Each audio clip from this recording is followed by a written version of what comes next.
The Constitution, the supreme authority in the land. We're going to talk about how it came to be, how it came about, and what it says today. So all states attended the Constitutional Convention except for Rhode Island. The convention was held in Philadelphia in 1787. The purpose was to amend the Articles of Confederation and to make them better.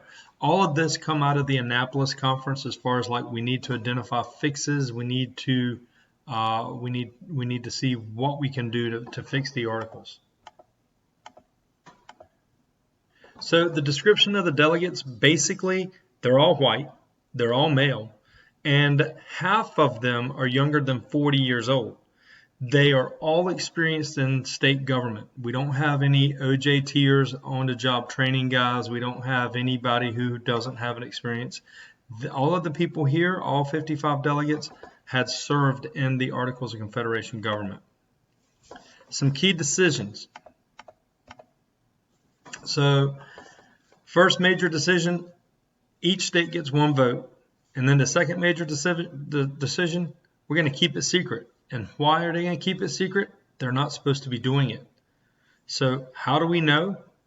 Well, James Madison, who ends up writing the Constitution in his hand, he kept notes. He was the secretary. He kept a written account. So we need to know why this is a bold experiment. Well, here's why. Our founding fathers didn't know if it'd work. It had never been tried in the world before. Now, I do want to go back up here real quick and talk about secrecy. Guys, they met from May until September in the summer of 1787 in Philadelphia. They had the windows shut because it's supposed to be in secret, and they didn't want anybody walking by to get wind of what they were doing. So the windows were shut, doors were shut, and they pledged they pledged the oath of secrecy. In other words, they're not going to talk about it outside of the constitutional chamber or outside of the chamber. So think about that. These men, 55 men in a room working all summer on this Constitution, compromise after compromise, wearing wigs, wearing long pants or capri style pants and coats in the summer. And there's no air conditioning. Hadn't been invented yet. Think about that. That's a smelly, smelly place. But they were dedicated to make sure this was right. And guys, I have to say, I think they did a pretty good job. Like I said, bold experiment. Founding fathers didn't know if it'd work. This thing of shared power, the idea of shared power, had never been tried before. Think about shared power this way. We have 3 branches of our federal government. We all know that. But also think about shared powers between state and federal government. And then think about shared powers state, federal, and local government. So all this stuff had never been tried. So if you look here, you need to know key to the Constitution is its flexibility. It is a flexible document. It changes with the times. We can change this through amendments, through laws, things like that. Principle versus detail. You got to remember the principles of the Constitution never change. However, the details change with the times, a la laws, amendments, things like that. So here are your 4 basic principles. You could argue successfully that there are 5 basic principles. And you may see this on some tests, not mine, but you may see this on some tests coming up. What are the 5 basic principles? And I put the 5th one in here with separation of powers. The 5th one would be checks and balances. These 4 principles never change. So let's talk about popular sovereignty. It's the government should reflect the will of the people. Sovereignty means right to rule. So popular means the people should rule. We show this through our political elections and political participation. When you go to vote, that's why we say your vote matters, and it does. This is how you are participating in our future and our government. All right, popular sovereignty, limited government. minimal amount of government intervention in the personal lives and liberties, and early on, our economy. Remember the Enlightenment ideas and natural laws? Well, they believed, our founding fathers believed the economy basically needed to be left alone and by itself, and it would work itself out. So, as you see, some limits here to your government spelled out in the Constitution and the Bill of Rights. The writ of habeas corpus, which means you cannot be imprisoned indefinitely without being charged with a crime. In other words, we're just holding you here because we don't know, but we don't like how you look. You can't do that. You have 48 hours. They can hold you in jail, but then they have to charge you with a crime. We do not allow ex post facto laws. Ex post facto laws are something that is legal today, but then years in the future, 2 years from now, we may pass a law against something that's legal today, and 2 years from now, they'll go back and try you for something you did today that was legal.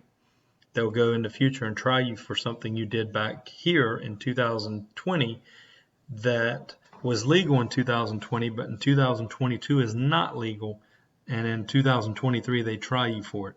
They cannot do that. That does not happen here. And of course, no bill of attainder, meaning we cannot pass a law where you are not entitled to legal representation, or you are not entitled to a trial. So federalism, this is a new thing. So federalism is power shared by the national government and the states. Both are sovereign and have the right to rule. However, power will come from the people with both. So we agree to have the state. The people consent to have the state be the authority over us, and we agree to have the national government's authority over us. So we need to know what types of powers they have. One type of power is enumerated. There's 3. Enumerated powers are powers of the national government, and these are enumerated, you need to know, are listed out. These things are written out, and they are very much like in the Constitution. All of these I just pulled from the Constitution. There's 18 of them actually with Congress. Coin money, conduct foreign affairs, create a postal service, regulate foreign and international trade, raise and maintain an army. Really, it's raise and maintain armed forces, but for us, it's a navy, not an army. Reserve powers. These are powers that the state. Have, not the federal government. The state. So, the state can control a state militia. They can conduct elections. They set voter qualifications. They provide public educations. They certify school teachers. They regulate trade within the state, which is called what is called intra-state trade, just trade within the state. Concurrent powers are powers that both the state and national government have. Here are some examples. To borrow money. So both can borrow money. The state government can borrow money and the federal government can borrow money. Both can collect taxes. You have federal income tax and state income tax. They both can enforce laws. At the federal level, it's called a law. At the state level, it's called a statute. Remember, you guys learned that last year in civics. And at the local level, it's called an ordinance. So we can punish people found guilty of breaking the law, and both can establish courts. So this is a quick little graph that shows you powers, how powers are shared, national government, state governments, and remember, state governments create local governments. So the city of Wilmington had to write a charter, and we sent it off to the General Assembly in North Carolina. We need to know separation of powers. Basically, this is to protect against the abuse of power and the possibility of one person or one group gaining too much power. Power can be divided into 3 branches: legislative, executive, and judicial. Remember Montesquieu's book on the spirit of laws in 1748? This is the idea he had in his book. If you watch the first 3 minutes and 18 seconds of this little video with the very first time you see Andy Griffith, it deals with separation of powers. It's kind of funny, but it's only like 3 minutes long. So, checks and balances to prevent any one branch from becoming too powerful. We have a system of checks and balances. Each branch of the government is able to check or limit the power of the other branch. And here is a diagram of how that works. So you guys look over this, and this is just one example. There are just a few examples of checks and balances. There's a lot more. So we got to talk about compromises to the Constitution. And guys, we're only going to talk about the four. The Constitution has hundreds of compromises in it. Here's one thing you need to understand.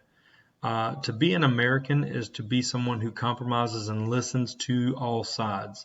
That's what we did at the Constitutional Convention. That's what we do when we're at our best. When you have people that say it's my way or the highway, or my party's right, my party's, your party's wrong kind of thing, and they're not willing to work, that's actually un-American. We like to portray ourselves as that person, but that's not who we are. And it really starts with the Constitution here, because there's compromises throughout the whole Constitution. But the big four that we're going to talk about, these four compromises: trade, commerce, representation, electing the president, and slavery. Representation. The Virginia Plan, proposed by James Madison. It's a unicameral Congress, meaning a one-house Congress, proposed by large states because they felt representation should be based on population. When you think of Virginia, think of them as like a New York today. There's a lot of people living there, like in New York, and they felt like if there's more people, then we should get more votes, because that's an equal representation of our population. They proposed 3 branches of government and a strong executive, which, by the way, the New Jersey plan wants 3 branches of government, and they want a strong executive power as well. So they both agree on that. That should be more in the middle. The New Jersey plan, proposed by William Patterson, the picture on the bottom, he wanted a bicameral Congress, meaning 2. And this is proposed by the small states, and they said equal representation for each state. In other words, we should all get one vote, kind of like, or just like the Articles of Confederation. This would ensure they would have equal power, because they're smaller states and they don't have the population. And they don't want the minority to be overruled by the majority. Well, to be quite honest with you, the Constitution was going to break up. They were pretty much at an impasse. And this was the first major issue they had to overcome, and they didn't seem to be able to overcome it until Roger Sherman, the gentleman on the right there, he come up with the Great Compromise, or the Connecticut Compromise. And he said in this simply, hey, we're going to have 2 houses, bicameral. House of Representatives. Basically, it works on population, like the big states wanted. Then he said the second house is going to be the Senate, and it's going to be equal representation with 2 senators per state. So the small states are happy. Commerce and the slave trade. Congress was given the power to regulate trade. The South didn't like this, but they did have a compromise here. So as you see, Congress cannot tax exports. This is items being sold to other countries. However, Congress can tax imports, and they could tax items coming into the country. So the compromise for the southern states was that Congress would not touch the slave trade for 20 years. The first year and the first month, they could pass a law to ban the import of slaves from Africa would be January 1st, 1808. And on January 1st, 1808, Congress did pass that law. So that was the compromise. So Congress could unify and regulate our trade and not leave it to the states. So electing the president. Should we allow the people to vote directly for president, or should we allow legislatures to vote for the president?